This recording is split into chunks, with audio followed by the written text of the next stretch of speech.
The session is suspended.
President. Mr. President, today we have a full plate. Medyo puno tayo today, but we're starting off with the right foot because here with us, Mr. President, is our former colleague. Kasama po natin dito, isang haligi ng Senado and a good friend to almost all the senators, all the senators, Mr. President, no other than former Senator Gregorio Honasan is with us. And we'd like to move to take up his budget, the budget of the Department of Information and Communications Technology. I so move, Mr. President. Any objection? Chair hears none. The budget of the DICT is in order. And to sponsor the said budget is his Mista, also a distinguished colleague of ours from Cavite, no other than Senator Panfilo Ping Lacson.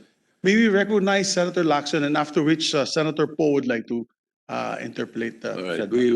First, we welcome back to the Senate Senator Gregorio Gringo Honasan, and we recognize the chairman of the Committee on National Defense and the vice chairman of the Committee on Finance, gentleman from Cavite, Senator Ping Lacson.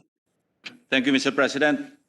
It is my pleasure to present the proposed budget of the Department of Information and Communications Technology for fiscal year 2021, amounting to a total of 14,139,746,000 only, distributed as follows, Mr. President. 13,493,360,000 for the Office of the Secretary, 11,670,000 for the Cybercrime Investigation and Coordination Center, 208,583,000 for the National Privacy Commission, and 426,133,000 for the National Telecommunications Commission.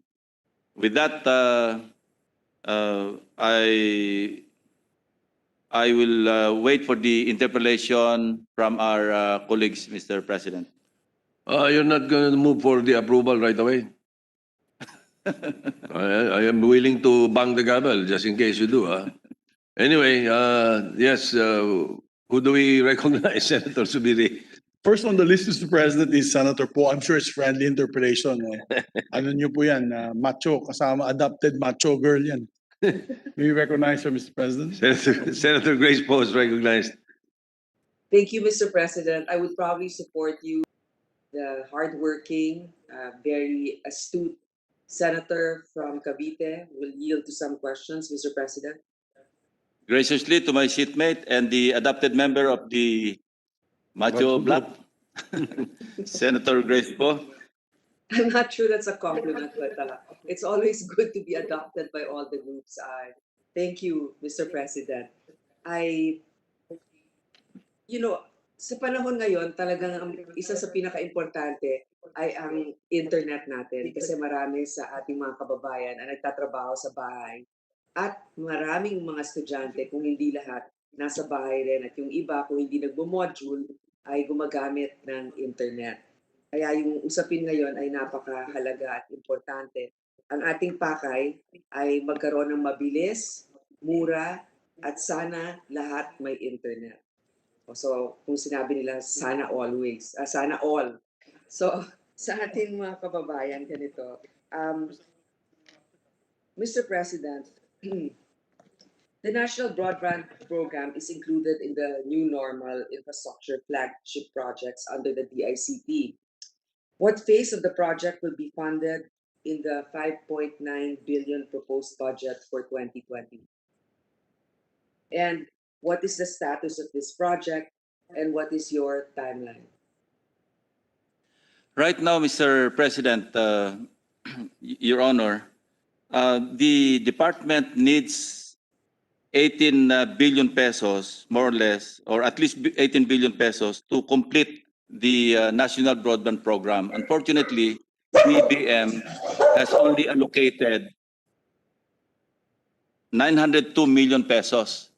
Under the GAB, the House of Representatives augmented an amount of 2 billion pesos. And in the Senate version, not yet the Senate version, but in the committee report, Senator Angara, the chairman of the Committee on Finance, added another 3 billion. So there is now 5.9 billion pesos for the National Broadband Program. If we consider 5.9 billion pesos, it will cover phase 1, but up to Davao, but excluding regions 1 and 2, and some island provinces like Palawan.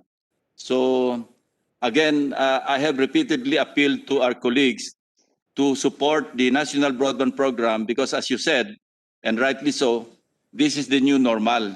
Lahat umaasa sa internet connection, including DepEd, SUCs, and practically all government agencies. And if we augment or if we complete the funding requirements by augmenting the necessary amount, then we will have a very efficient internet service available to all government agencies, including local government units, Mr. President, Your Honor. Actually, I agree, Mr. President. When I first saw the budget, I was actually quite confused because of the importance of internet at this time. Why did the NEP reduce it to 902 million? Almost like they didn't recognize its significance. So I'm glad that the Senate has actually increased it, if not fully restored the requested amount, but at least it's about 5 billion now. And so I thank also the secretary, the chairman of the finance committee, and also the good sponsor for at least restoring some of the badly needed funding for the broadband service. I would like to know also if the good sponsor can describe how will a national broadband service benefit us internet users? Ano ang magiging pagkakaiba pag ito ay na-establish?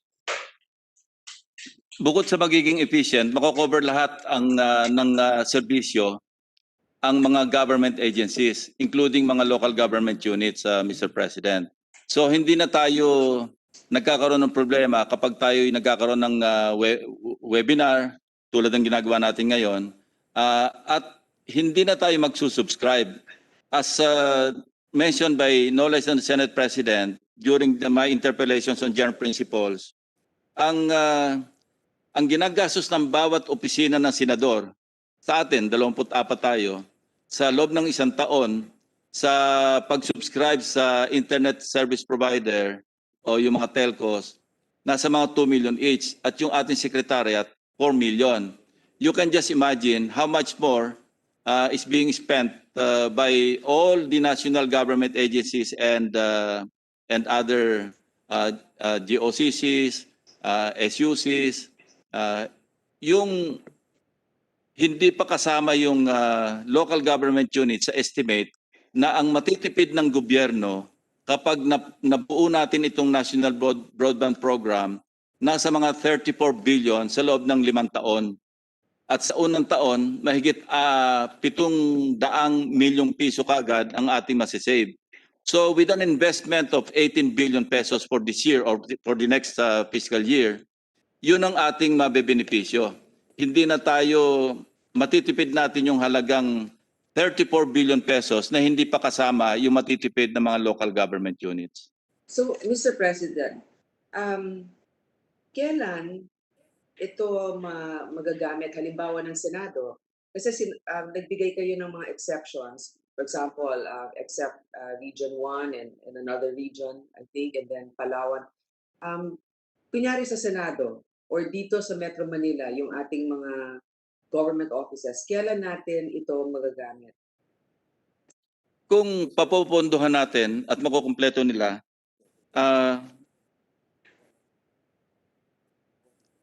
ongoing yung phase 1, nasa NCR sila. So sa Senado, dahil nasa NCR ang Senado, mapapakinabangan natin ito. Pero kapag napuno natin yung pondong kinakailangan, sa loob ng isang taon, kaya niya i-operate. Hanggang kailan yun? Kapag pinondohan natin ng sapat ng 18 billion pesos, sa loob ng isang taon, kaya nilang ma-operationalize lahat ito. At tayo lahat, hindi lamang tayo kundi yung mga nasa Region 1, Region 2, lahat na ng rehiyon, pati mga LGUs, makikinabang dito po. At yung buong national government, sabi ko nga kanina, 34 billion pesos kagad ang matitipid sa loob lamang ng 5 taon. Actually, Mr. President, Actually, 34 billion, 250 million. I am actually inclined to propose the restoration of the entire amount that the DICT is requesting.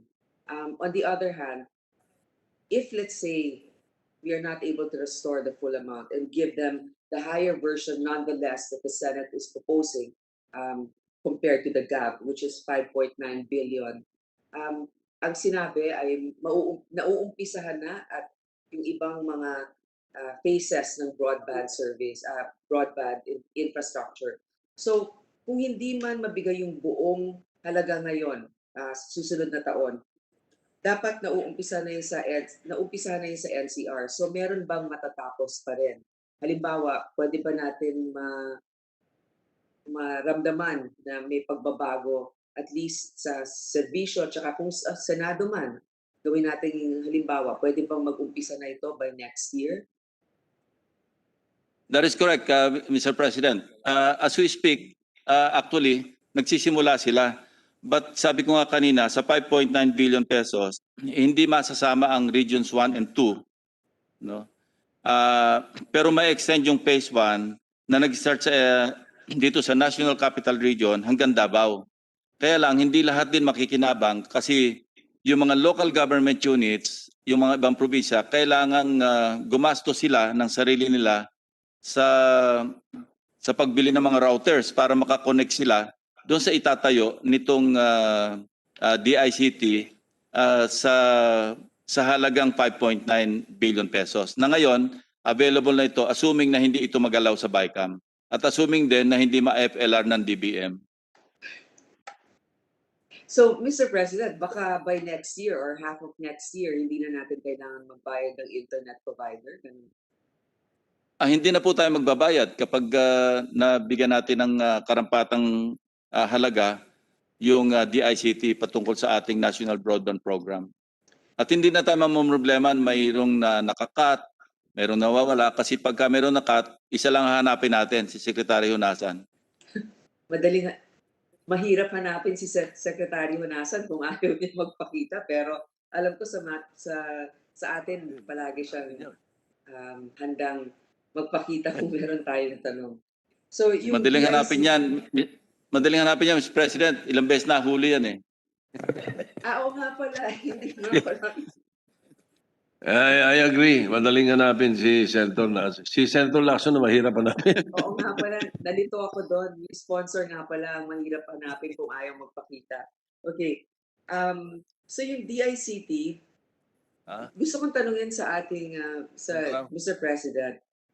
Does the DICT believe that there should be a minimum internet speed for providers? For example, what is your recommended minimum internet speed?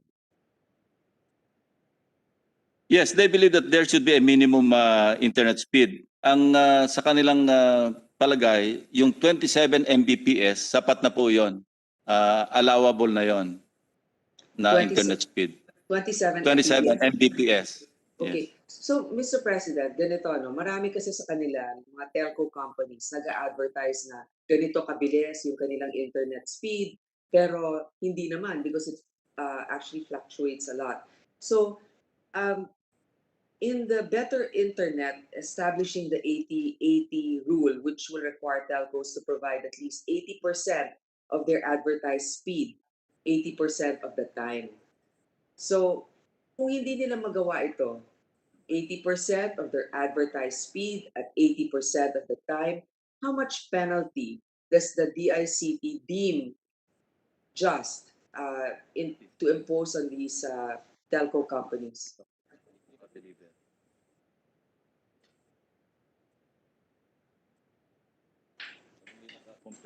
As advertised.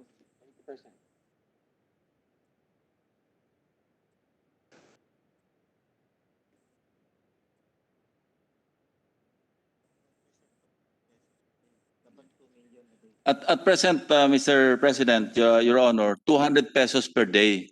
They are recommending na increase ito sa 2 million pesos per day para talaga mag-deliver. Paano natin magagawa yan na i-increase ng 2 million? Kailangan ba ng legislation or pwedeng regulation lang ng DICT through the NTC? Actually, isa pa yan na pag-uusapan natin Yung yung 200 na sa NTC. batas. So DICT muna, paano pwedeng i-increase? Kasi 200 pesos, walang matatakot doon. Kailangan po ng legislation kasi yung 200 pesos per day, saklaw po ito ng batas. So Sa kailangan natin Public Service i-amend. Act. Public Service Act. So we have to amend the Public Service Act and to increase the penalty to be incurred by those telcos that fail to deliver the allowable internet speed, Mr. President. So, Mr. President, not necessarily the definition of what a public service is. It could be a separate legislation that is focused on telcos and internet alone. Am I correct? Yes, we have to amend the law, the Public Service Act, Mr. President, because the Public Service Act specifically mentions or states 200 pesos per day. So if we want to compel the telcos and impose heavier fines or penalties, then we will have to amend that particular provision, among others, Mr. President.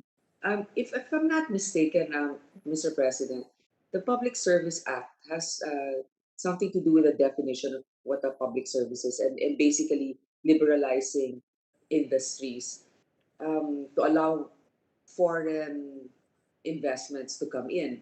I'm not sure if there's a specific, I don't recall having the penalties for the telcos or internet speed there. Perhaps it is another, maybe it is more in the franchises that we grant. So anyway, nonetheless, since that's my committee, we will look into it. Section 21.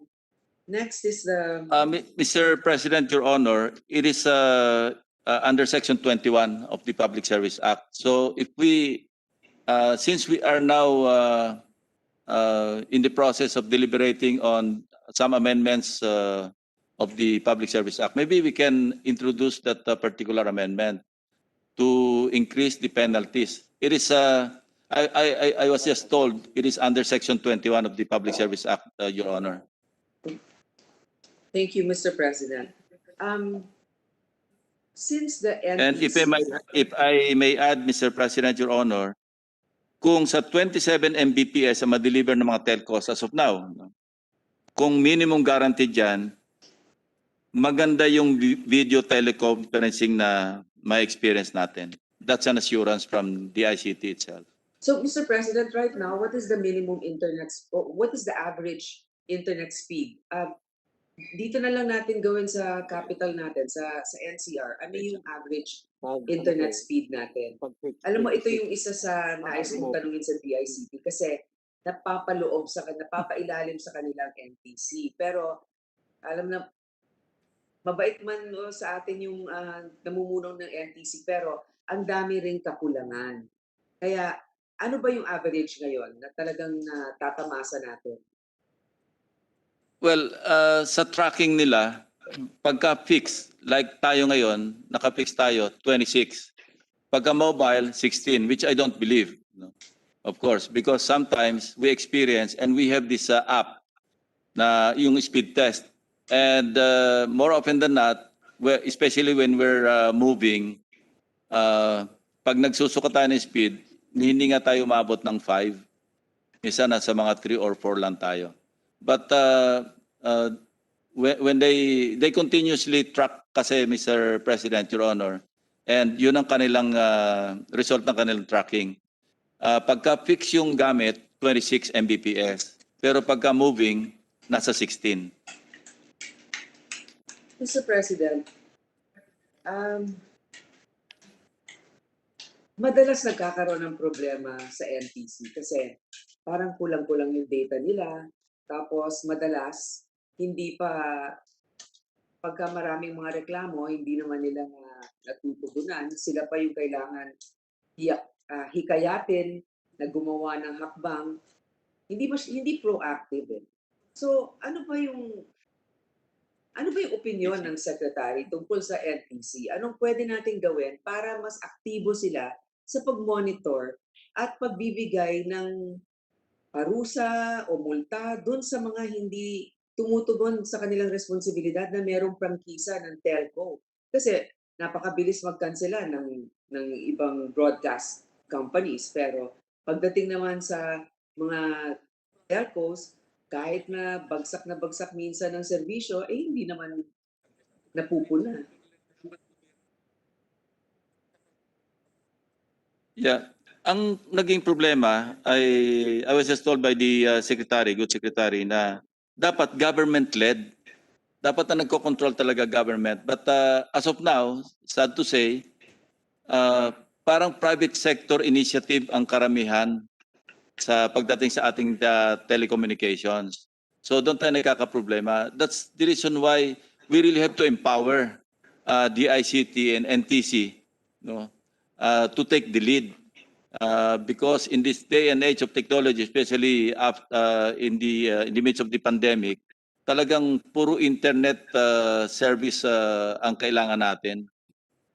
Eh yun na nga Mr. President. I believe that you can empower an agency, but if the agency does not use that power correctly or does not use that power at all, then wala naman mangyayari. Kasi alam naman natin ang NTC in particular, they're really slow to respond to complaints, and then sometimes they don't even have the correct data. If you give them more authority, I don't even know they'll actually use it to the advantage of the agency or the people that it's supposed to serve. So I hope that the secretary will take time to evaluate the performance of the National Telecommunications Agency to make sure that they're actually performing their task of monitoring internet speed in the country. Now, With their going help, back, Mr. President, Your Honor, with their help, maybe there's a need for us to revisit Republic Act 7925. Medyo out of date na rin tong batas pagdating sa telecommunications, yung sa policy sa telecommunications. So, 1995 po ito. Kaya we may need to revisit the law and amend to conform with the present times, Mr. President. I agree, Mr. President. I think that that's one of the things that we are really going to have to focus on. In Bayanihan 2, of course, together with Senator Drilon, especially Senator Drilon as a principal sponsor of the provision, we included in Bayanihan 2 a provision to fast track the construction of both telco and internet infrastructure. My question now is, since then, since Bayanihan 2, in fact, even Bayanihan 1, but more in Bayanihan 2, how many new towers have we constructed? How many permits have been given since then? Because we're supposed to cut the number of permits, di ba? Ilan na lang yan? I think 3 na lang yata. Ilan na yung nadagdag natin ng mga cell towers? Ilang new towers ang nadagdag? Tapos ilan yung existing?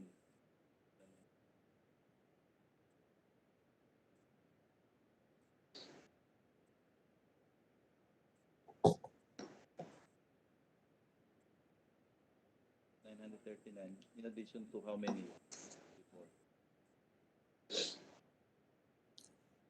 With the permission of Senator Paul, can I elaborate on that point just a bit so that we can have a complete? Senator, Yes.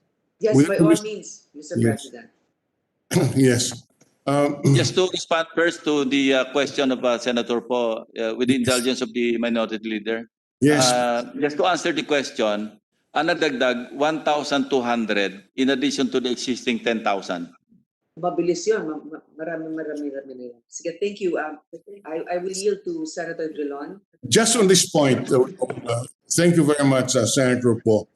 As cited by Senator Paul, we indeed post in Bayanihan 2 the suspension of all permits required except for 2, and that is the building permit by the Office of the Building Official pursuant to PD 1096 or the National Building Code of the Philippines and the height clearance from the Civil Aviation Authority. Other than these two, we suspended all permits for the next 3 years in order to respond to a complaint of about 36 or 35 permits for every cell tower. So the question of Senator Poe is very appropriate, just to check as to where we are today. To start with, how many cell towers must the country have in order to have an efficient system?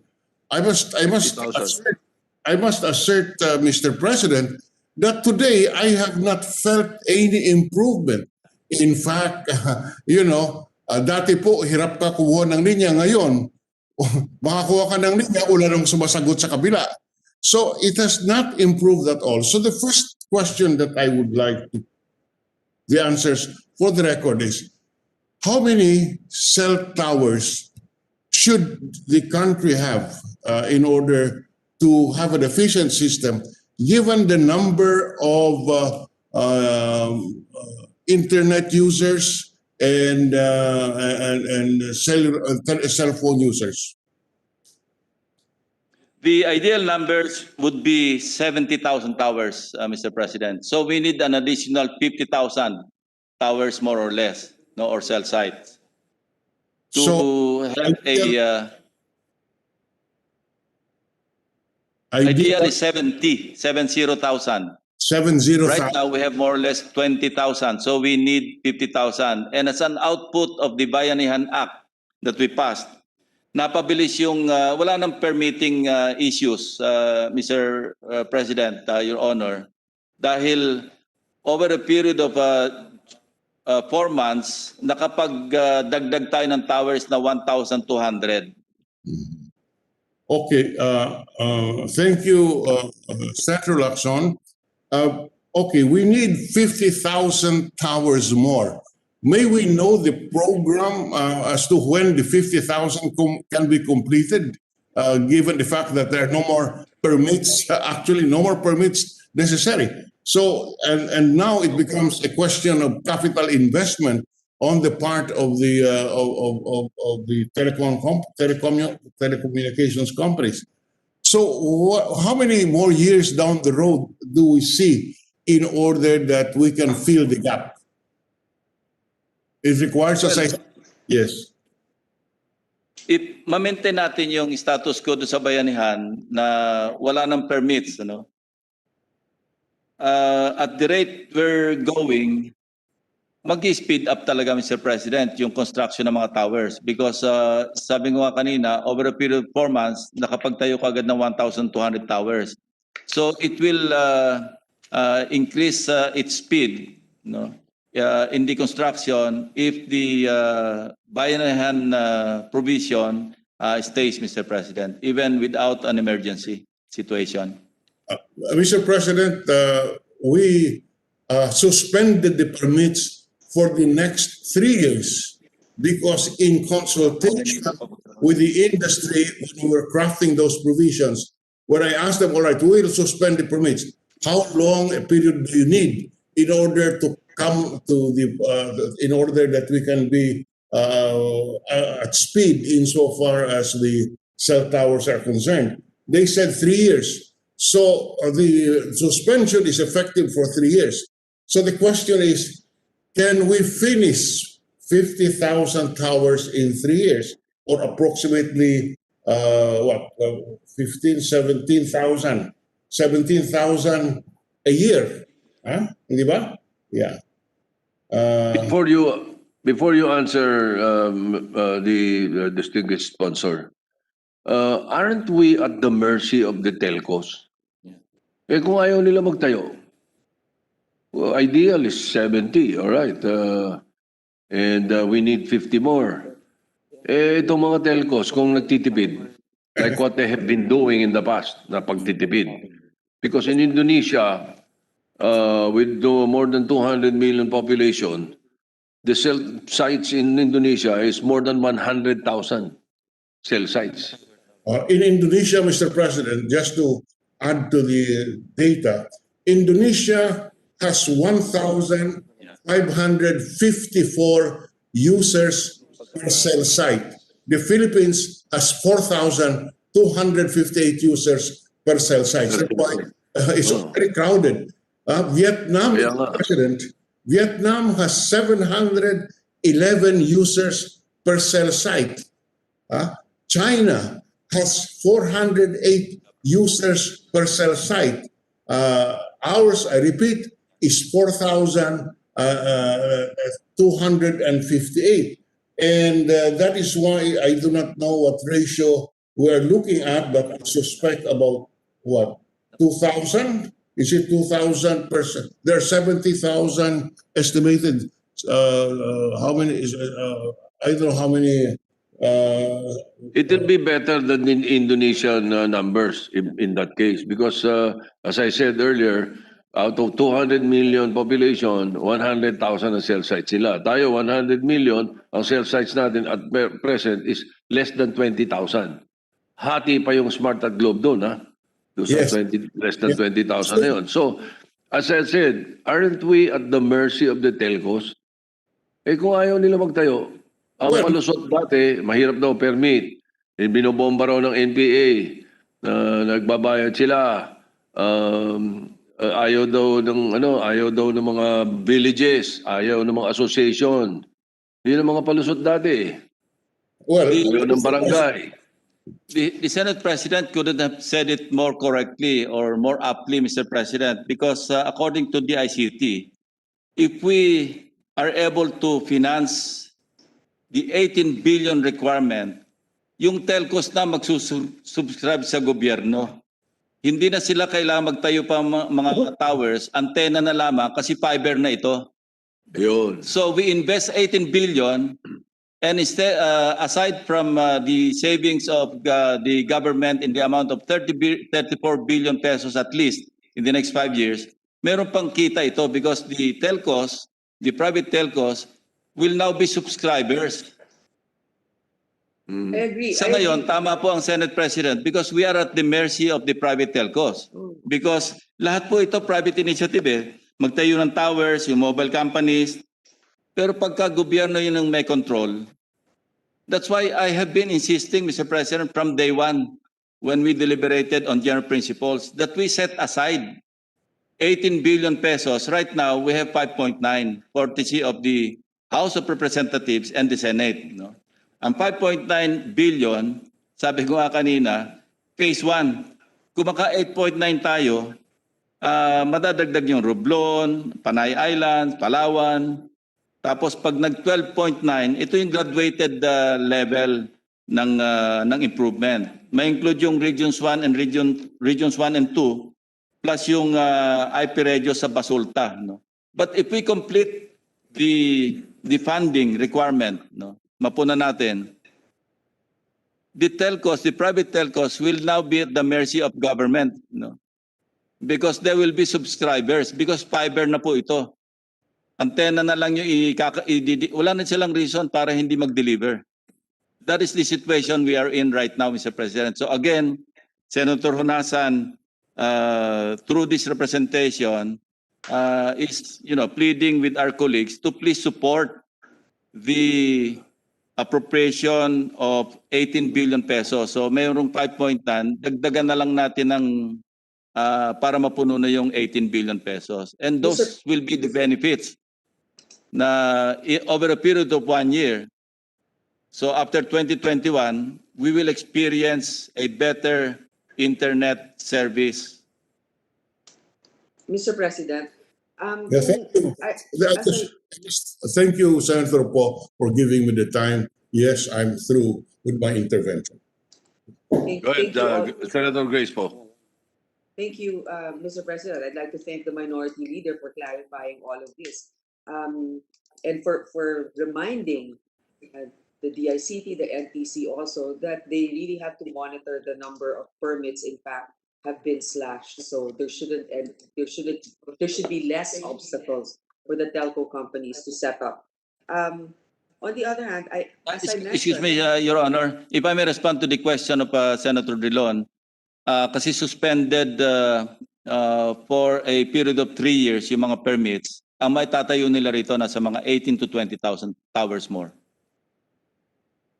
so Mr. President, kung from the very beginning of this plenary debates, I already manifested that we should restore the full amount that is being requested by the DICT. I think that this is really necessary. Now, my question is, so if we give the full amount, Mr. President, they would be able to simultaneously construct by next year the broadband network for fiber, They can, Mr. President. so they can absorb that amount. Simultaneous, yes. Okay.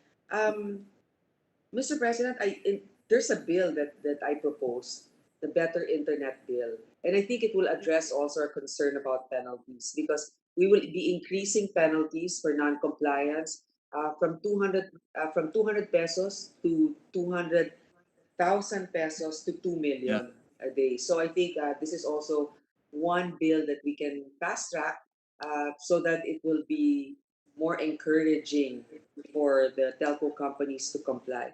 Now, since we are discussing already internet speed, one of the promises of a third, fourth telco player that has come in, particularly Dito Telco, um, is that they will be able to provide better internet service, and because of that, they made promises of delivering certain number of towers, etc. I'd like to know, is the DICT evaluating the compliance of Dito Telco? Have they already, are they on track to meet their 2021 January deadline? Because by March, they should be compliant with the first phase. Otherwise, they will have to forgo a certain amount in penalties in their escrow, Mr. President.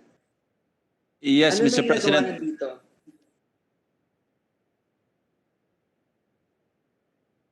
Tanong niya.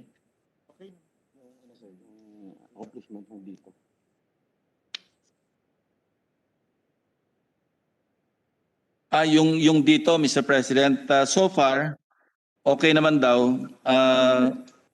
Has reported the following accomplishments. They're able to locate close to 3,000 sites for their overall rollout operation.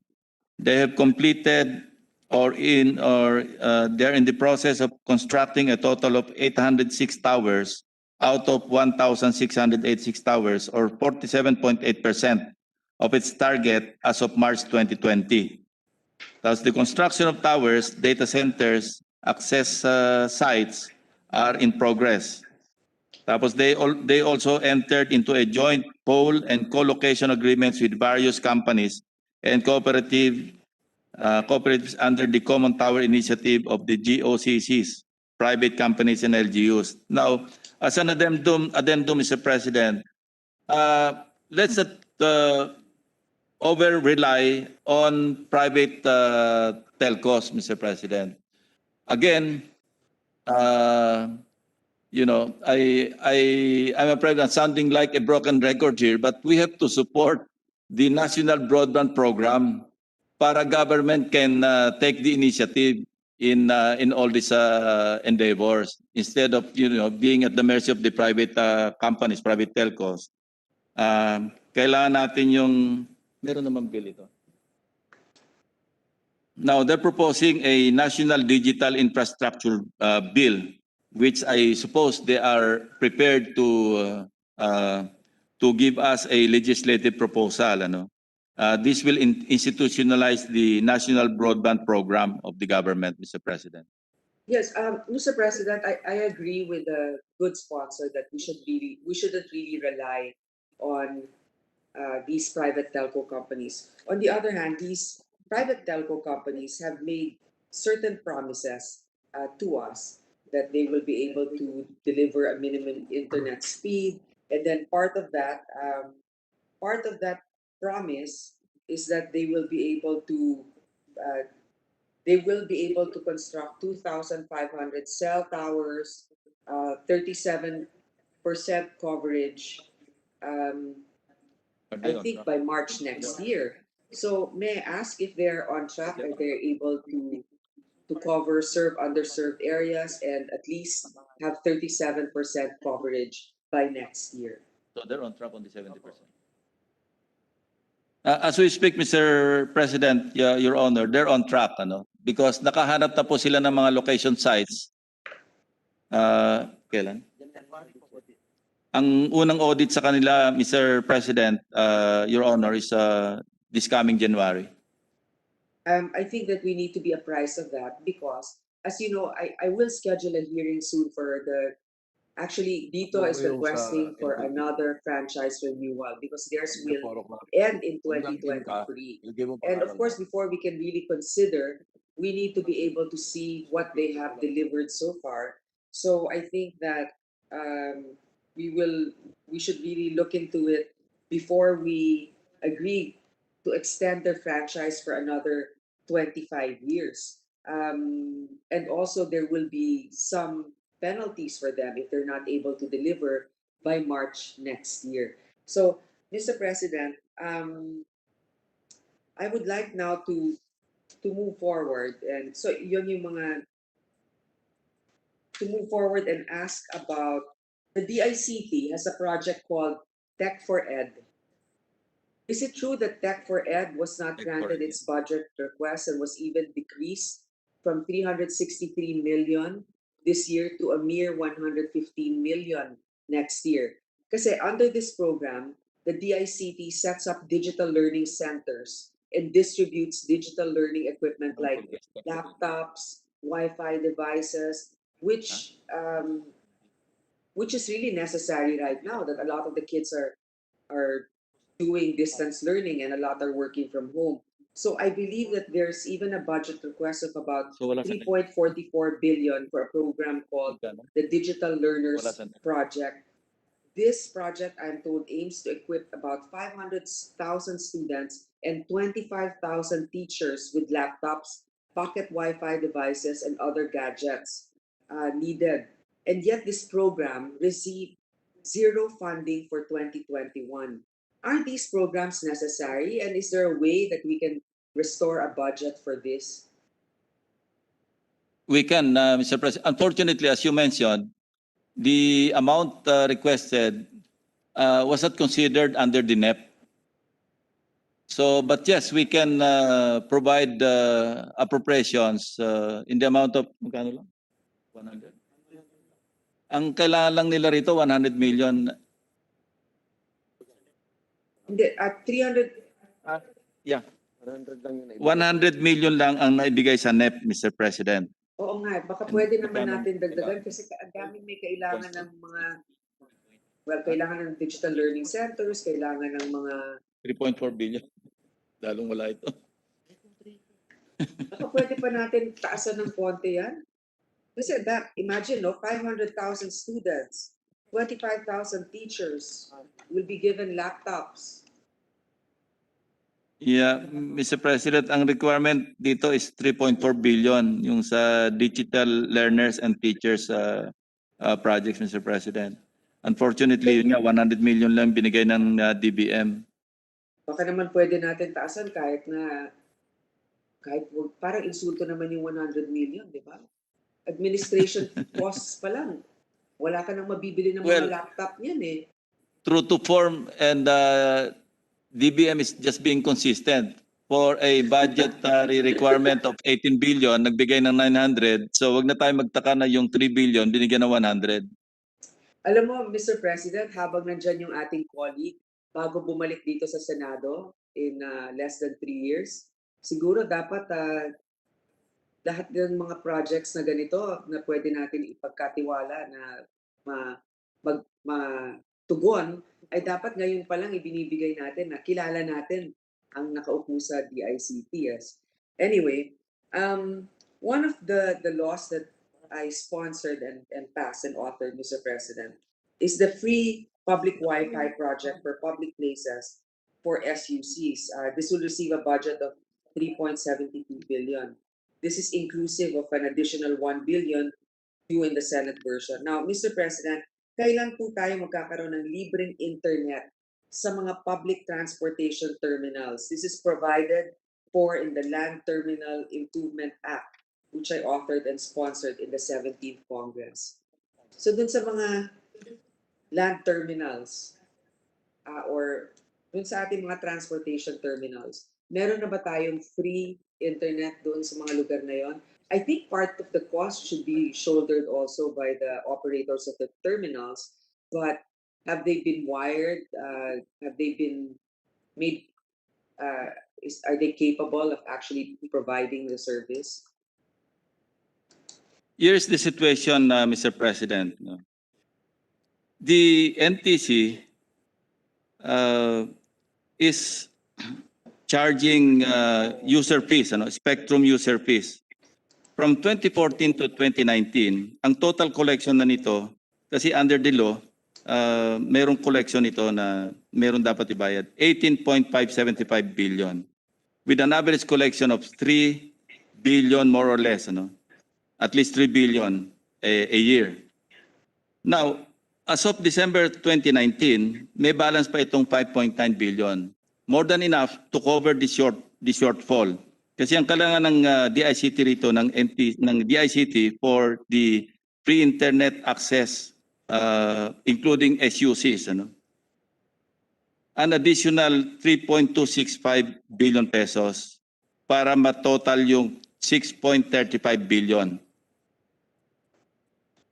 This is to cover an additional 5,100 sites for free Wi-Fi and maintain the existing 10,069 sites.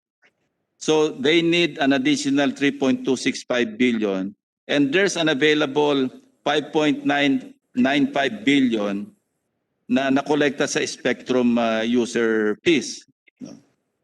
Ang problema, yung DBM, nag-cap sila ng 2.7 billion sa GAA. And for 2020, we inserted a special provision because DBM cannot do that. Under the under Republic Act 10929, this is a special law, Pre-Internet Internet Access Act. Hindi pwedeng pakialaman ng DBM.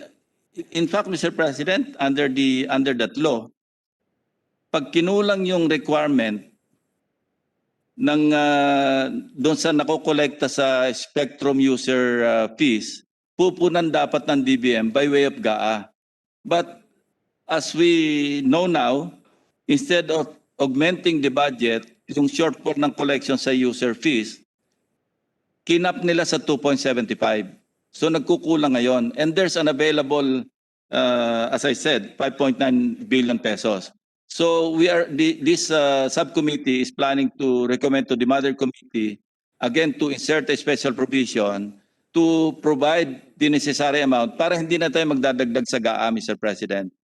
Kasi kung nanghihingi na sila ng kapunuan para sa 18 billion, maghihingi pa rin sila ng pampuno sa free internet access ng mga yung sa open spaces, including SUCs, 3.265 billion pa yon. So we can just do it by way of a special provision, Mr. President. Mr. President, I'd like to clarify, sino nagbabayad ng spectrum users fees? Like, ano yung mga, kunyari sa bus? Lahat po na may frequency.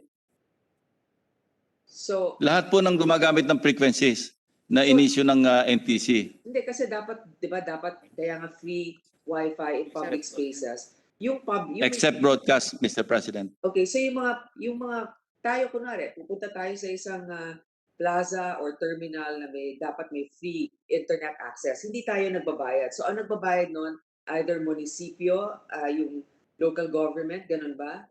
Or Yes. tama? Or the national government. Or the national government. So kunyari doon Yeah, sa mga bus because- kunyari doon po sa mga bus terminals, sino nagbabayad doon? Pag nag-provide ng free wifi yung telcos, courtesy nila, edi libre, Mr. President. Pero kung wala, ang magsusubscribe doon yung either the local government unit or the national government. Okay, so dapat din talaga kung ano yung collectible nila for being able to provide the service, eh mabayaran, di ba? Para magamit nila uli yun and expand the Investment. service. Yeah. Opo. Para So, ma-reinvest nila, Mr. President. So, Mr. President, in this discussion today, just to summarize what I would like to ask from the committee, um, number one, I'd like to have the deliverables that were fulfilled already or not fulfilled by Dito Telco.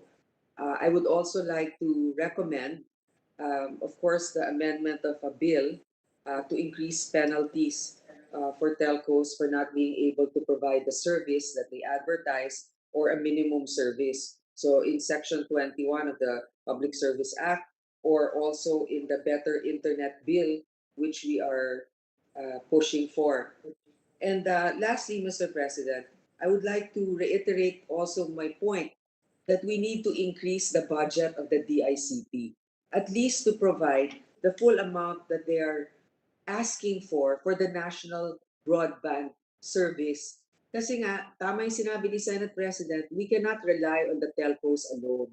And if we can actually have the telcos depend on also or be able to rely on government infrastructure, I think that would also be better because the government will have extra income by way of that. So yun nga sinasabi, 34 billion ang matitipid natin. Ang hinihingi lang nila, 20 billion, 34 billion in bali bawing-bawi na kaagad yung hinihingi nilang funding. So ibigay na natin yon. Yung isa pa, yung Tech for Ed na ating itinutulak kasi para yan sa mga estudyante. So kung ngayon importante sa pandemyang ito na magkaroon tayo ng suporta sa kalusugan, suporta sa trabaho, hindi magkakaroon ng suporta dun sa trabaho kung hindi natin aayusin itong internet na ito. Gaya nga ng sinabi ko, sana mas mabilis, sana mas mura, at sana lahat meron, sana all. So with that, Mr. President, I am very supportive of the DICT's request for an increase in their budget for next year. I think this is necessary, and with the help of the Macho Block, which I actually would like to say is an honor to be considered, even if I don't have all the macho qualities. I would like to push for an increase in their budget. Thank you, Mr. President. Thank you to the sponsor of this. Thank you, Your Honor, for your very significant and remarkable intervention in this regard. Thank you, Mr. President. All right. Next to interpolate is Senator Drilon, the Minority Leader. Thank you very much, Mr. President. Will the gentleman continue to lead for a few more questions from where we left earlier in our intervention during the time of Senator Paul? Will the gentleman yield a few more questions? Of course, to the distinguished Minority Leader. Mr. President, I concur with the proposition that the government should fund the cell towers and let the telecommunication companies rent, because of the very high capital outlay requirement, as pointed out by Senator Soto. It may, oftentimes we are at the mercy of the telecommunication companies. And my understanding is that one cell site or cell tower would cost something like, what, is it $25,000? Can the good sponsor confirm that from the industry? How much would it cost to put up one cell tower? Mga 50. Around 15 million pesos, Mr. President. 15 million pesos, yes.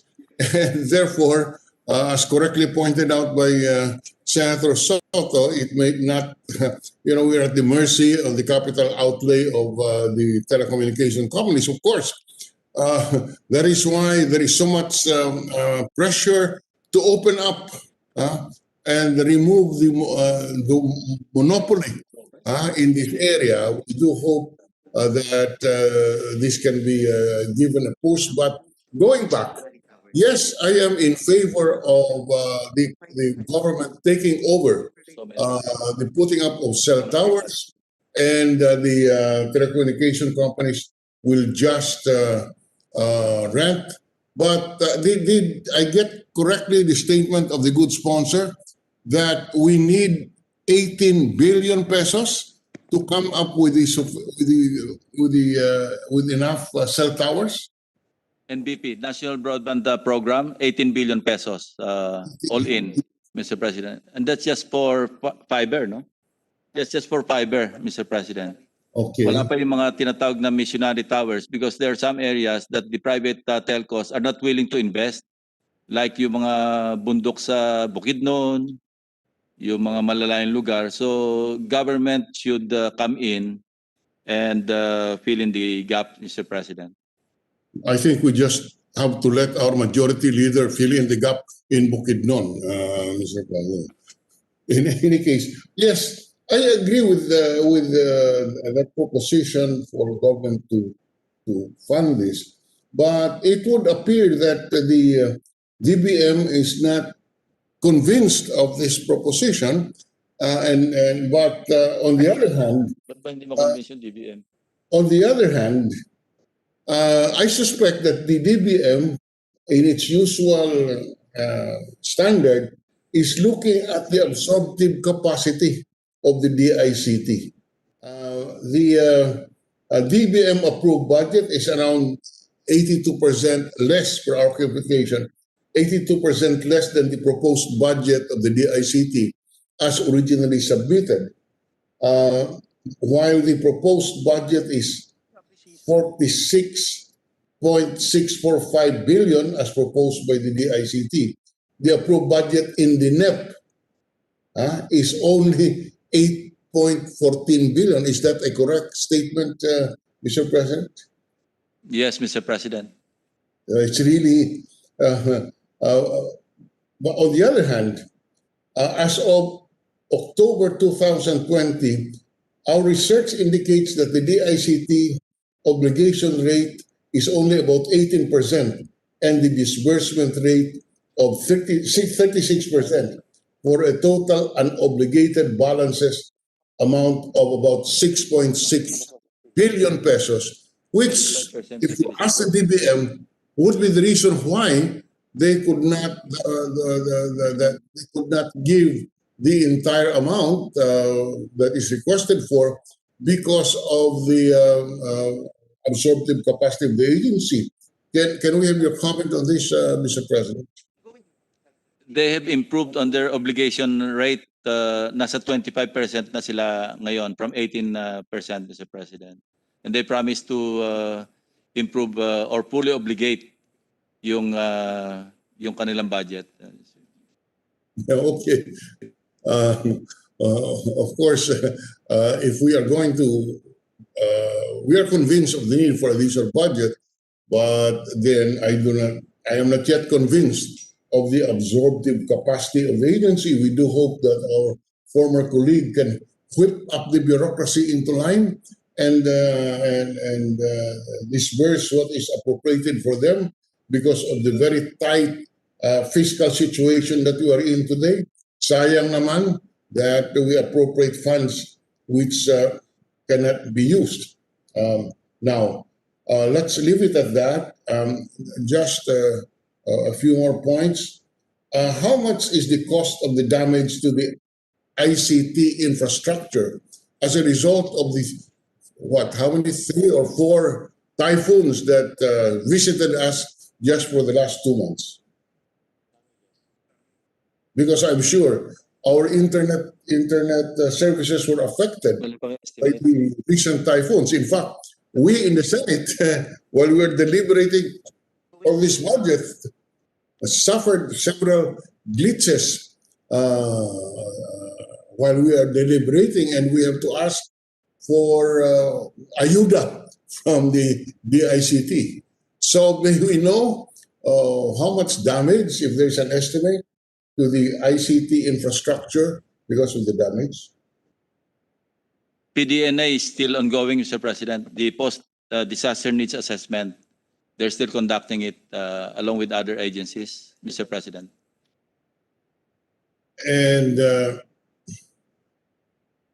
as of now, there is no estimate a month after all of this. It's still ongoing, Mr. President, because they will have to ask also the telcos on the extent of the damage Mhm. brought by the typhoons. Okay, so we have no, which fund do we look at in order to respond to the damage to government, to government in public infrastructure, if any, because of the typhoon?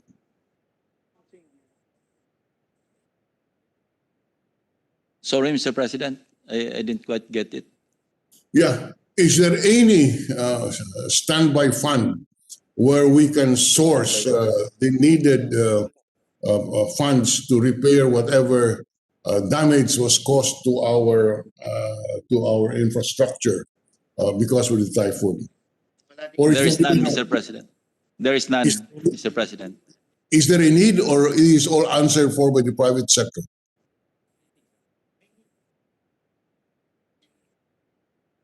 Well, maybe they can ask support from the private sector, Mr. President. But as soon as they get the assessment, the post-disaster needs assessment, then they will provide us a copy, Mr. President. But as of now, there's no provision for to reconstruct the whatever damage is caused by the typhoons, Mr. President. They actually have requested an emergency fund of 2 billion pesos, but it has not been acted upon yet, Mr. President. Maybe national government is also waiting for the PDNA to be submitted. Yeah, all right. That's not unusual because there are so many requests which are unacted upon. On the other hand, DBM is saying that many agencies have not been able to use the funds available to them. In any case, Mr. President, we leave it at that.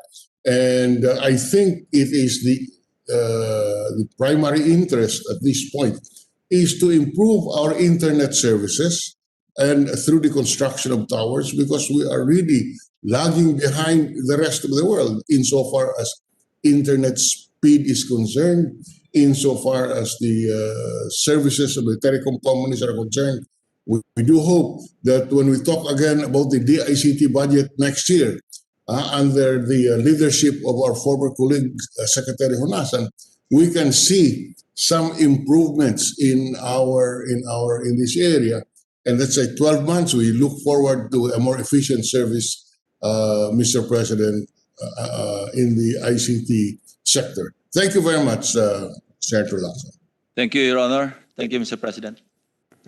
All right. Senator Villanueva has asked to be excused. He's still in Bulacan. Senator Cayetano is next online.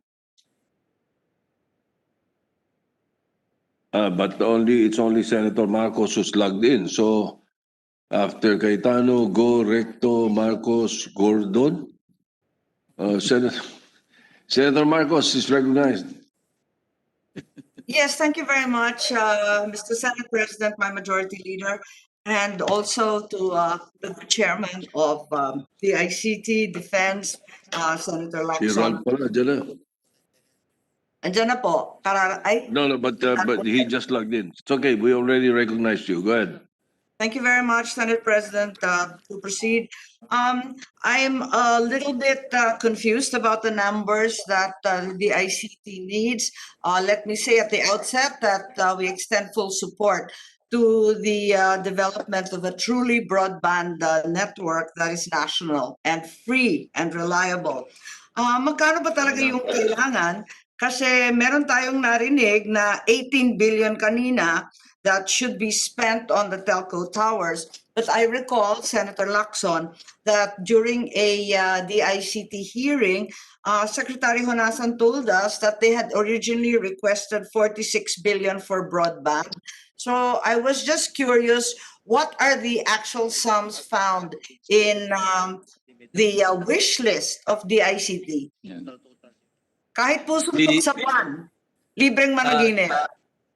The 46 billion mentioned by Secretary Honasan would include yung mga provincial networks, including yung mga middle mile, Mr. President. So yung basic, 18 billion actually yung requirement nila. So yung 18 billion kasama na ng 46 billion? Yung Kasama sa 18 billion, 46.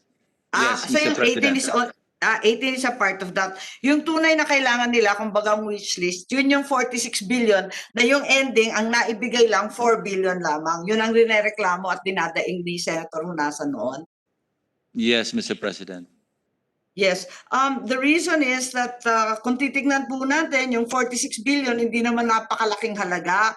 At kagabi, mahaba pong diskusyon. And I'm in full agreement po with Senator Recto mentioned last night with regards to DepEd.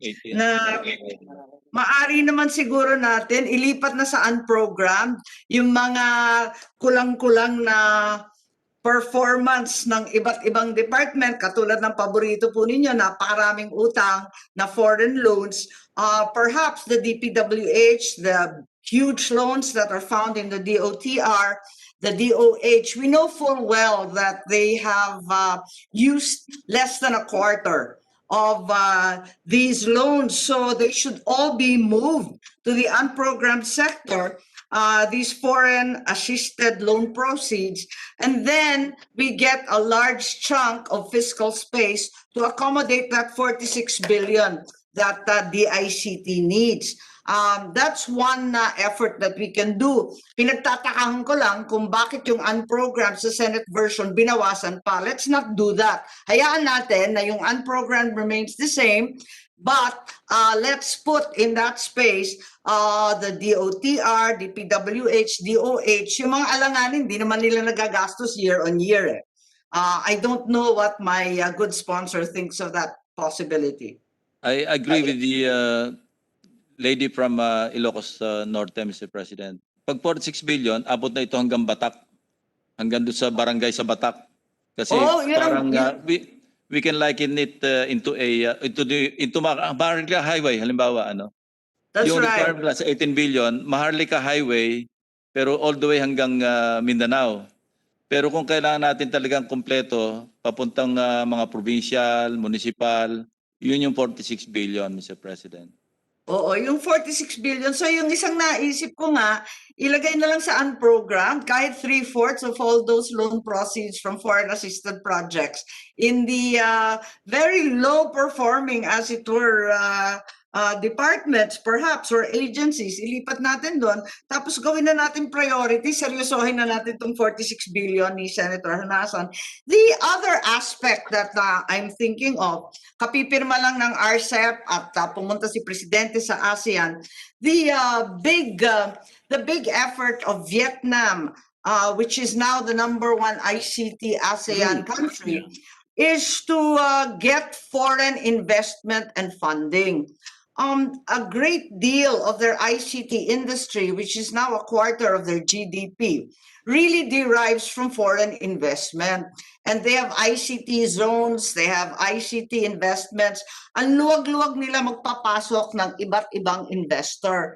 Perhaps this is another mode, because if you remember, Vietnam was one of the last to enter the 4G space. Now, they don't want to suffer the consequences of their laggardly behavior with 5G. They've invited all sorts of investors and technical companies to come in.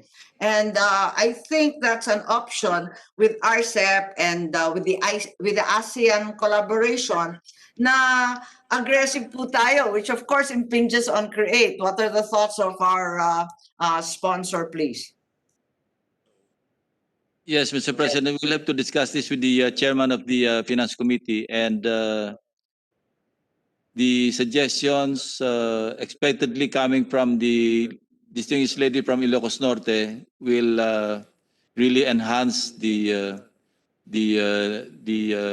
accomplishment of the ICT in this regard, Mr. President. I think to date, unlike Vietnam, which has 4 or 5 ICT eco zones, wala naman ni isa dito sa Pilipinas. And that would be a big boost also. In addition to coming up with our own cell towers, in addition to finding our resources in the NEP and in the budget, perhaps opening up further to foreign investment, giving special incentives to ICT, which we so direly need, like Vietnam has, is another option po. Because we're all desperate to get decent Wi-Fi. Binabanggit lagi as one of the build flagship projects, yung National Broadband. Meron ba nakukuha under build yung National Broadband, or talaga napako na tayo dun sa 5 billion? As of now, it Parang remains wala at 5.9 billion, Mr. President. So with Yun with the help of our colleagues, Mr. President, and all the way to the BICAM, probably we can augment the required budget of the ICT. The other problem is, as we know well, the free Wi-Fi in public spaces does not in fact include Wi-Fi inside the school. So perhaps that's Kasama, another kasama area SUC. that we need to work. Kasi Kasama nasa SUC. park yan, nasa public space, sa government, pero doon sa loob ng eskwelahan, wala namang free Wi-Fi program. Kasama po yung SUC diyan sa internet access. That's right. Yung SUC kasama, pero yung primary and secondary and elementary at saka high school, wala naman sila. Well, kung mabigay sa kanila yung additional 3 billion plus, then mga SUCs makakasama doon sa mga open public spaces, open spaces, Mr. President, para sa Yes, public that's Wi-Fi. right. Of course, it's our prayer that elementary and high school also be included. After all, it's not a truism that this is basic education. Dapat mauna yung basic talaga eh. So, Ayun, importante. Funded po yan sa DepEd budget, yung para sa mga elementary schools. Yun na nga Meron yung silang 3 billion. Yes, we already explored that last night at yun ang pinagpuyatan namin kagabi kasi kulang na kulang yung 3 billion. Talagang imposibleng mangyari na yung mga public elementary and high schools mako-cover ng 3 billion para sa IT. The other issue is that right now, every agency has its own IT system. Shouldn't this all be somehow consolidated? Kasi dun sa ating batas, ang sabi, dadaan lahat ng ICT plans sa DICT. Ngayon, the interfaces are very often incompatible with each other, and the different agencies are unable to communicate digitally with each other. This also impedes the ease of doing business. Is there a plan for all these agencies to finally interface and integrate their systems? Yeah, the ICT is in full support of the E-Governance Act of Senator Bongo in this regard, Mr. President. Ang problema lang, kanya-kanya nga, and the ICT is doing its best to consolidate all the agencies. Ang problema nga, hindi pa nangyayari yung consolidation. But under the leadership of Senator Nasan, I think, or Secretary Nasan, I think the agencies will deliver from their end, Mr. President. Yes, thank you very much. And may I simply manifest my full support as well as my pending bill. Earlier, it was stated that the Public Utilities Bill needs to be amended urgently. May I enjoin the leadership of the Senate to make this as a priority in as much as the telcos and other public utilities mock the 200 peso a day fine. Nakakatawa naman talaga yung 200 pesos a day. Kaya atin na Senator Poe, yung version niya nasa 2 million a day. Ako nga, ginawa kong 10 million a day kasi ang yayaman naman itong mga public utilities, pinagtatawanan tayo at they get us scot-free for all manner of violations. Thank you very much, Mr. Sponsor. Yun lang po. Thank you, Your Honor, and thank you, Mr. President. Senator Ralph Recto is the President pro tempore is next.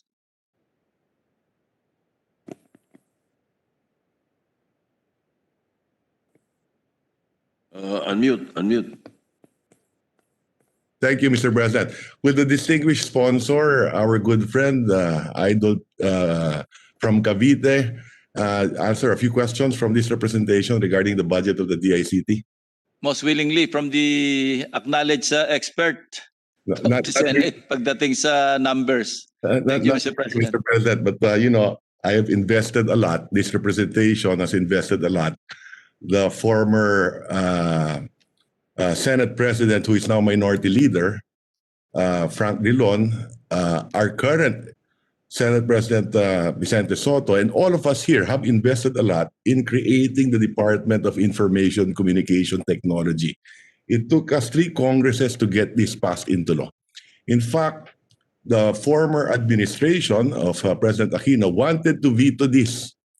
And it was during that time I requested the Senate President then na palapse into law na lang to. No? And that's how this department has been created. No? And if I do recall, as principal author and principal sponsor of this measure, the first mandate of the Department of DICT is to promote competition by way of its policy and regulatory, no? Promoting competition. No?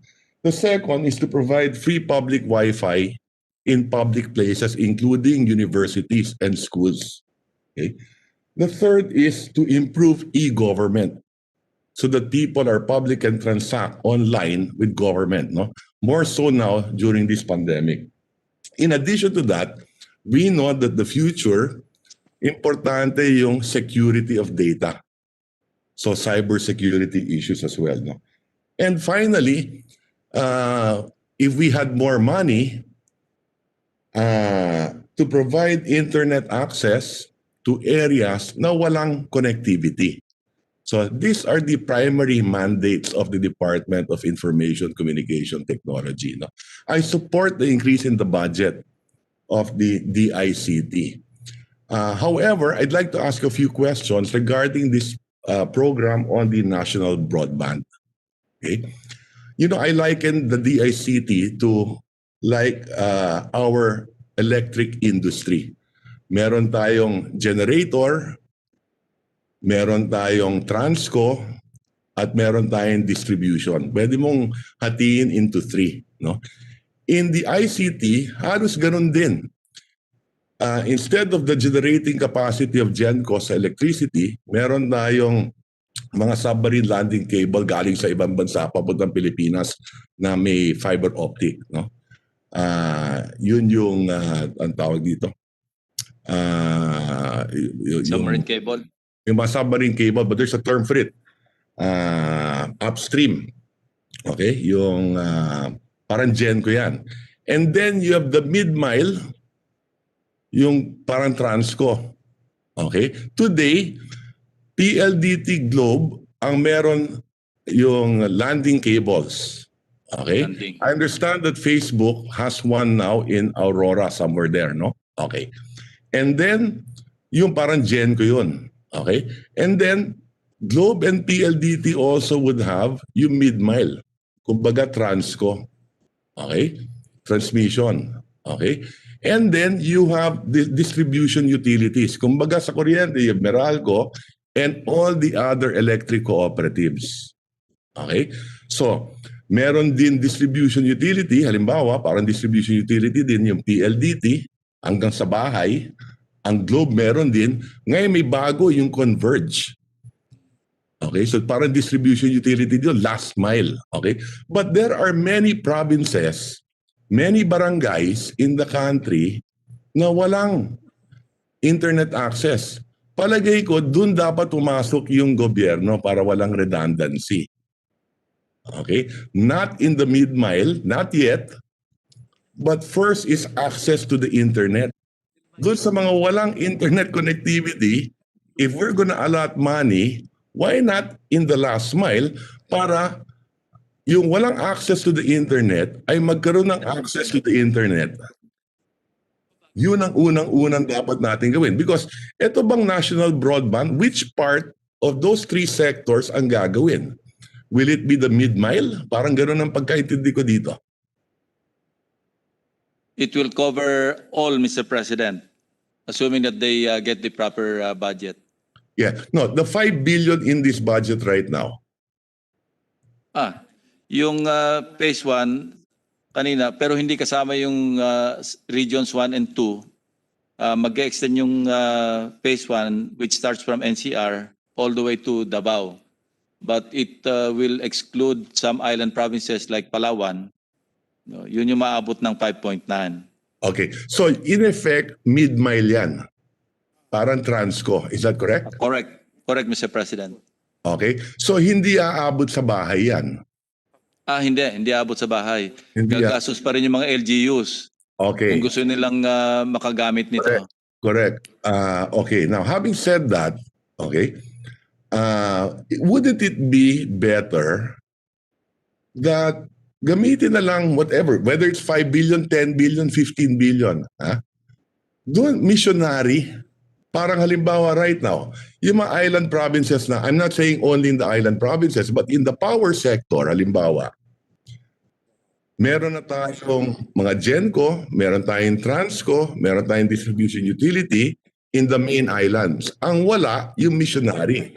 So napukor naman ang gumagawa nun in the island provinces na walang Transco. So in the case of the internet, in the case of DICT, hindi ba dapat meron pa naman excess bandwidth capacity?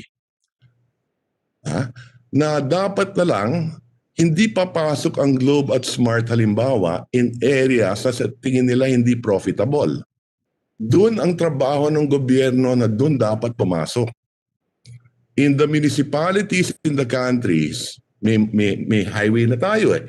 I-connect na lang yon doon sa mga munisipyo at sa mga barangay na walang access. Isa sa pinakamahalaga, sinabi nga ni Senator Amy kanina, yung mga eskwelahan. Because right now, 95% of our students are using module, not internet.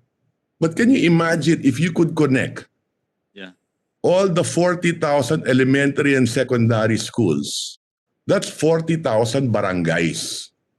Last mile. And last night, we were discussing the budget of the education department. Okay? We know what the challenges are. The budget of the education department, 568 billion.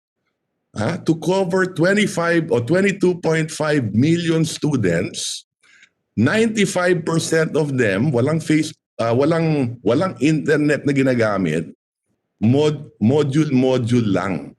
Walang face-to-face class, walang internet access. Okay? So, mas madali kung kabitan natin yung last mile. Pag naglagay ka ng Wi-Fi halimbawa sa barangay or whatever contraption na pwedeng magamit ng Wi-Fi ng buong barangay, mas mapapakinabangan. Di ba dapat ganun yon? Yes, Mr. President. Okay. And then when we're done with that, then we can do backlink going to the mid-mile in the future. Ang importante ngayon yung access to the internet. Ngayon kung puro mid-mile pa lang ang gagawin natin, hindi rin mapapakinabangan ng tao, hindi aabot sa dulo hanggang household. Right now, Mr. President, the ICT is requiring the telcos to submit an inventory of their presence. Nasa saan ba sila? So, Correct. para alam ng DICT kung saan sila papasok. In the meantime, they're looking for the... Para walang redundancy, halimbawa, I support also yung instead na yung telcong gumawa ng tower, DICT, paupa pa nila, kikita pa sila. Okay? It doesn't make sense to me na halimbawa, 2 tower in one area, isang Globe, isang Smart. Limited yung kapital ng Pilipinas. Gagawa ka ng 2 tower in one area. Isang Globe, isang Smart. So may redundancy ka. So kung isang tower lang yan, At yun ang problema nila. Assuming gobyerno ang gumawa nun, then pwede sila magkabit din, umupa pa sa DICT. Kikita pa yung DICT. No? But that's another point. That's one other way. National Broadband, di ba? Oh. But like I said, but you know, DICT also the one responsible. And they were thinking about this already to have these common pole agreements. No? So that's one. Okay. But like I said, to me, the most important is at this juncture is yung last mile, not the mid-mile. And then maybe we can work backward. Magkabit muna tayo sa bahay, and then we work backward if you want to promote competition with the private sector. Because right now you have two. May pangatlo na may binigyan natin ng prangkisa, hindi ito supposed to be. I have no problem with that for as long as China is up to 40% lang. Okay? Because that's what our constitution says. Okay? So we're promoting competition there. But having said that, kung kulang pa rin, then I don't mind government coming in to the mid-mile again later on. Because you know, I remember when I was a kid, dati ang telecommunication, PLDT lang, gobyerno lang. Napakasama na serbisyo. And that's why in the 90s, we liberalized the telecom industry para pribado ang pumasok. And now we have better telecommunications, not perfect, but better telecommunication. And it's harder in the Philippines because we have 7,000 islands to interconnect. Okay? So that's why I'm saying that the role of government, our first role is parang missionary route.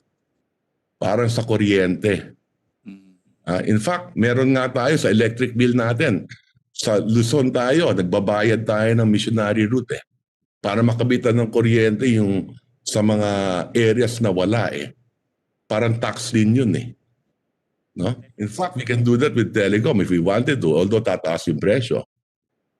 But I'm saying now, if we have money and I'm willing to help out the DICT, we don't want this agency to fail. No? And malaki ang responsibility nila, lalo sa cybersecurity. And there's going to be challenges this next decade. You have a technology war going on with the West and China on 5G, on AI. And then I think we are vulnerable to cybersecurity attack. Diba? So yan, malaking trabaho din yan ng DICT. And that's why they were created. So maybe the DICT can think about this. I will support an increase in their budget. Pero yung maganda sana yung mapakinabangan ng tao kaagad. Through the areas na walang internet access. At yun, malaki ang tulong niyan in creating productivity immediately. Can you imagine if farmers had access to the internet on prices? Whether kailangan ba nila magtanim ngayon, maganda ba yung panahon, magkakabagyo ba through the internet, makikita na nila, or in the future, what would future prices of corn be, so on and so forth. No? Not to mention e-government, di ba? So, those are my concerns. So, maybe the DICT can think about that, no? Instead of investing now in the mid-mile na hindi mapapakinabangan immediately ng mga kababayan natin. So that's my concern, Mr. President. And then one final question, if I may. You know, ito natalisod ko lang because when I heard that government will use a corporation to buy the vaccines, yung PITC. Nung nakita ko yung, pinag-aralan ko yung, tinignan ko ngayon yung dokumento ng PITC. At natalisod, nagulat ako that there's 35 billion there. May Philippine Army, DILG, so on and so forth. Bureau of Fire, as we mentioned. No? Tapos nakita ko na ang DICT, may park sila doon na 3.5 billion. For what? Wala, nandito sa PITC. If they gave money to PICT, hindi mabid. My suggestion, ba't di na lang nila kunin ulit to para idagdag sa 5 billion? Kasi nakatenga lang to eh. For what project was this supposed to be? Yeah, according to them, Mr. President, nag-start sila 2016, wala pa silang back. So they relied on PITC as Yes, their procuring agency. yes. But yes, they are taking seriously your suggestion because bumabalik sa treasury Yeah. pag hindi Ito, hindi, nagagawa ng PITC. Right now, they still have with PITC 2018, 2019, 3.5, 3 billion 534 million 234,750. Yeah. The Philippine Army Ano pa raw kayo doon? Sa PITC? has 5 billion 487 million 588,589. Oh. So, ito, kunin na lang nila sa DICT, sa PITC, idagdag na natin to sa 5 billion dito. And willing naman ako, if you want, Mr. President, allot something for mid-mile So para may compromise tayo and allot something for last mile. Maybe something like that. You're hitting the nail right on the head, Mr. President, Your Honor. Yeah, para may pilot According to area them. tayo. Yes, oh. Yeah, they acknowledge the 3.5 billion. Ito na nga yung sa mga pre-Wi-Fi and they are now pounding on PITC. They're Yeah. following up Yes. on Alam mo, ang sinasabi ng PITC ngayon sa kanilang press release, kasalanan daw din ng agency dahil hindi sila nagbibigay ng terms of reference o mga kung ano-ano. Nagtuturoan na sila. Okay? So, Senator Recto will allow, and if if- Senator Recto will allow, just a Yes. quick interjection. Maliban sa last mile, bakit naman hindi kasali sa Pilipinas yung Region 1 and 2 dyan sa mid-mile? Thank you. Okay. And that's why I'm saying, why not pilot na lang? O sige, mag-umpisa tayo ng mid-mile. Pero may last mile din kayo. Ito, may plus 3.5 billion. Pull it out from PITC. Kumikita lang sila doon ngayon ng interest income on that money as well. ito na nga yung sinabi natin problema kanina, Mr. President, Your Honor. Yung pinrovide ng DBM sa kanila under the NEP, 2.7 billion para sa Yeah. free Wi-Fi. Yes. So kulang ng 3.4 billion.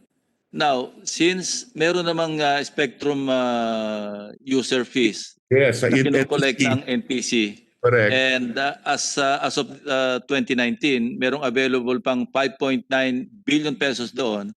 Yes. So what we are suggesting is by way of a special provision probably, pwede natin makompel na mag-release instead of augmenting again from the under the GAA, yung Yes. requirement na 3.4.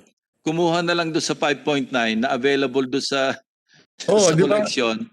Ibigay dito para makumpleto na yung free Wi-Fi na yan, Mr. Isn't President. that an off-budget item yan? We put that in the law eh. Yung sa spectrum fees eh. Di ba? Oo. But I don't recall right now, there's a purpose for that eh. What was the purpose for the spectrum fees ba? Yung collection natin doon? Hindi, gagamitin din dapat yun ng DICT naman eh. Di ba? Yes, kinokolekta ng NTC. Correct. It's with an average of 3 billion a year. Correct. And what was the purpose for that? Saan dapat gastusin yun? Pang free Wi-Fi. Correct. Oo. So, in fact, you don't need the special provision because that's in the law. We put that there eh. Yes. Okay. Yung free Wi-Fi access act that we passed. Yeah, but that's also in the DICT law. That's also in the DICT law. And then we pass another free public Wi-Fi. Redundancy lang ang ginawa natin doon for both. Yeah, ang problema nga, Mr. President, kinakap ng DBM yung release. Under the We law. mandate it. We mandate it.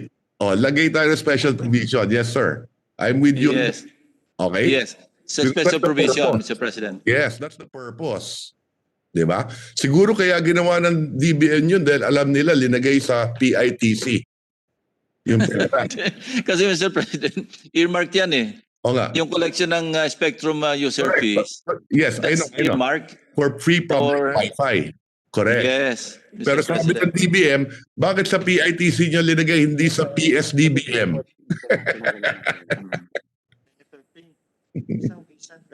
Isang linggo, kaya isang site. In fact, Mr. President, sa 2020 GAA, yung current year GAA natin, Yes. tinanggal na natin yung cap na ini-impose ng DBM. Okay, good. It's already under, yeah, Yeah. in the committee report. But in 2020, we also managed to delete. Yes, I support that. One last question, Mr. President. Why did they choose PITC and not PSDBM? I just want to understand how the agencies are thinking. Anong sagot doon? Bakit yun? Try to find out, sir. Happened before our time. The easiest response, Mr. President, we'll find out. May marketing ba yan? Okay. Are they competing, the PSDBM and the PITC? Na dito niya dalhin sa amin? Ganun ba yun? Yeah. In fact, even yung Philippine Army, as pointed out by the minority leader during the confirmation hearing kahapon sa CA, 5 merong 399.9 million Yes. na ibalik na sa Treasury. Oo. Because, yun nga, nung nagkwenta sila from 400 plus million, ang na-reduce yun sa 399. Again, that's between Philippine Army and PITC. Yes. Philippine Army nga, 5.4 billion eh. Current outstanding eh. Ha? Hindi na ako magtatanong sa defense mamaya. At least alam mo na, Boss Bill, may 5.4 billion dito na doon. Navy, meron din. Okay. Anyway, so can the DICT seriously consider our proposal on the last panel? Kung gano'n sila ka... Especially to connect yung mga eskwelahan natin para magamit sa barangay ng mga bata for their internet learning, para hindi lang puro module. Because this is my concern, finally. Imagine right now, sa DepEd, 568 billion ang budget, 25 million students, 95% module. We are spending 568 billion at ang matututunan ng mga bata is what? 10%, 20% of what they should learn this year? If we cannot improve yung blended learning, Yeah. di ba? Oh. So I think there should be some coordination with the DepEd as well para hindi sayang. No? So that is it, Mr. President. I thank our distinguished sponsor for being very candid and for taking his patience in answering some of our questions. And let me greet also my good friend, our good friend, Senator Gringo Onasan, who is now the second or third secretary of the DICT. Good afternoon, Greg. Maraming salamat, Mr. President. Thank you, sir. Likewise, Mr. President. All right, Majority Leader. Left are Senator Go and Senator Gordon. All the rest have either withdrawn or Maybe ask Senator Bong to join us. Senator Bongo. President. Is Senator Bongo online?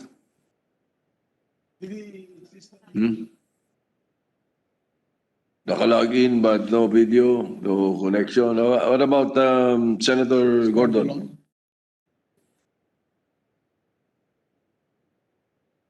The message is that if he's not here, the last, he waves.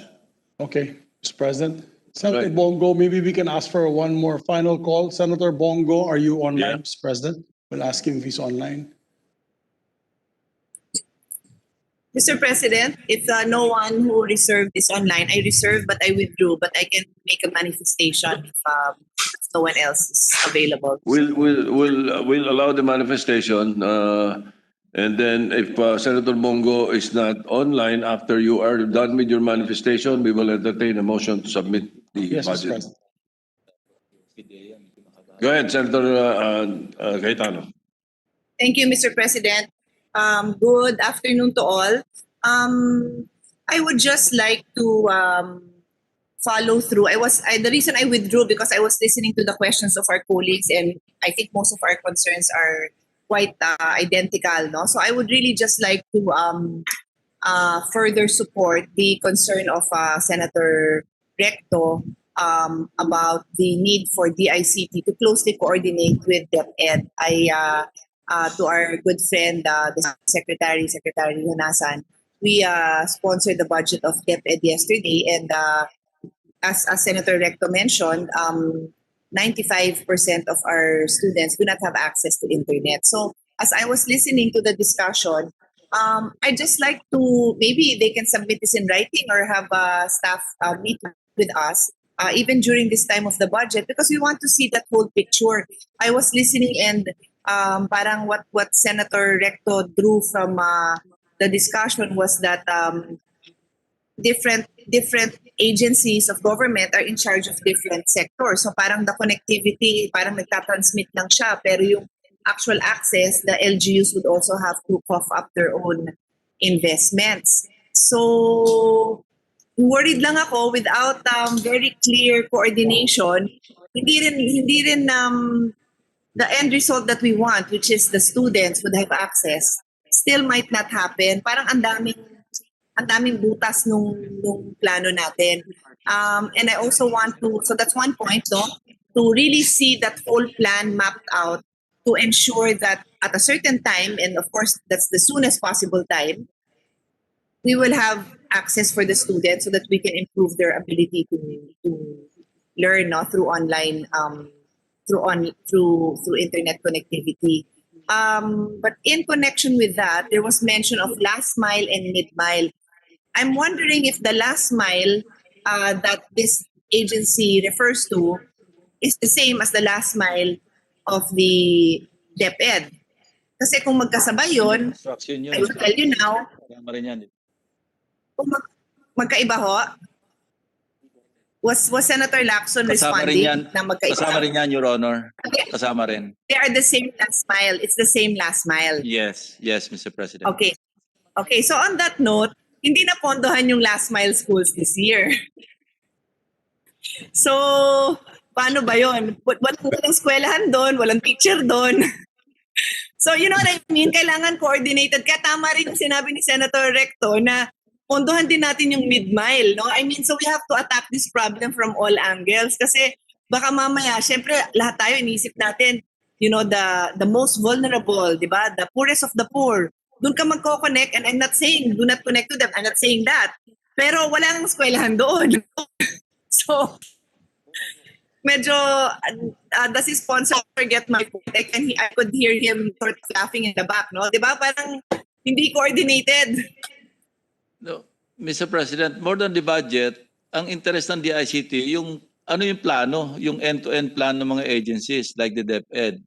So right now, they're currently following up yung mga submissions para magkaroon ng close coordination, Mr. President. Okay, that's good to know naman na. Sige, if maybe they can also take the lead na pukpukin sila kasi Mr. President, I handled the budget of a number of agencies, and a lot of them were asking for funding for their ISSP, for whatever program, Yes. whether it's enrollment of their members, etc. Pati, of course, alam naman ng ating sponsor, pati ang PhilHealth, no? And this requires this requires that the DICT endorses. Dapat may sign off ang DICT doon. So can we also ask them to confirm that they have the manpower and that they can act on this immediately? Kasi I felt so bad that I was not able to endorse the request because wala pang DICT approval. Matetenga lang yung funding nun, di ba, Mr. Sponsor, ganun yon. So Yes, ayaw Mr. natin yun. President. So, I could only move forward with the request with those who have already approval. And then nakikiusap yung iba na pending na daw or isasubmit na nila and they are assured it will only take a few days. So is there a way that we can find out like ano ba yun? Dekahon ba yan na kaya talaga yan in 15 days? I would assume it depends on the magnitude of the project, di ba? So just to reiterate that that is so important because the law requires the ICT signing off on this. So I felt it would be irresponsible on my end as a chair na i-approve natin, we will set aside budget for that. Yung pala, wala pang endorsement ng DICT. We can So, yun easily lang liken yung- it. Yeah, Mr. President, we can easily liken it to R&D. No? Yung DOST, ganun din, may R&D yung isang ahensya, iba't ibang ahensya. Hindi rin to consolidated yung effort, at least yung plan, hindi naka-converge. So I was proposing during the committee hearing of the DICT or DOST budget na baka pwede silang maging konduktor. But again, Yes. si Secretary de la Peña, baka raw pag-isipan na yung ini-interest niya yung budget, which he's not interested, no? Kasi nagkakaroon ng Oo. ganun dynamics, Mr. President. So probably there must be an improvement along this line, Mr. President. So yan, yung effort sa ng mga last mile, yung kasi kanya-kanya rin pondo. Yung R&D, kanya-kanya rin pondo. So walang convergence, Mr. President. I agree. Sige, Mr. President, I will support whatever manner if his sponsor will initiate. Not, I agree that there has to be one agency that will coordinate these various interlinked projects so that we can also see where our funding is going. We can hold people accountable, walang duplication. Yun lang naman po. Maraming salamat. Thank you, Your And Honor, see you for your later. intervention. All right, thank you. Majority Leader, is Senator Thank you. Bongo online? No, Mr. President, so we can move and deem the budget submitted. But before that, there's just a manifestation for Senator Villanueva because he's busy, Mr. President, Mr. Sponsor, in relief efforts today in Bulacan. And he just asked me, he will no longer ask questions to DICT. He just wants to ask an update on his first-time Job Seekers Act. And I believe kasi yung bill niya, in charge yung DICT on the database and all. DICT is in charge of database and all, hoping it's working well. So maybe it's just a manifestation to our good members of the DICT that yung first-time Job Seekers Act ni Senator Villanueva, nagtatanong lang sa kamusta yung Again, status. he already asked me that question. I already related to the ICT. Naghihintay sila ng submissions, again, from the agencies All right. concerned. We're going to give a feedback to Senator Senator Joel pagka nandyan na yung kompleto information. So thank you very much. Once again, thank you very much to our dear sponsor and particularly to the Secretary of the DICT, Tito Greg. It's good to see you. You look great. Pero at least you have some black hair left. I have only white hair na lang naiwan sa akin. But we welcome you back to your home here in the Senate. With that, Mr. President, I'm honored to move that the budget of the Department of Information Communications Technology, Office of the Secretary, Cybercrime Investigation Coordination Center, National Privacy Commission, and the National Telecommunications Commission be deemed submitted. I so much. Any objection? Chair hears none. The budget of the DITC is deemed submitted. Thank you, Mr. President. May I ask for 1 minute suspension to request the Department of National Defense to come in and take over the area. It's 12:30. Would you like to Okay, yes, Mr. President, I agree. go for a break? I forgot completely I had a chips. We can So, suspend I was hungry. until, say, what, 1:30? 1:30, Mr. President, yes. I've lost track of the Oh. time. Mr. President, I move that we suspend session till 1:30 in the afternoon to allow our colleagues to have lunch. Of course, to remind our colleagues as well that the next budget that will be deliberated will be the Department of National Defense. All right. Any objection? Hearing none. The session is suspended until 1:30 this afternoon. Thank you very much.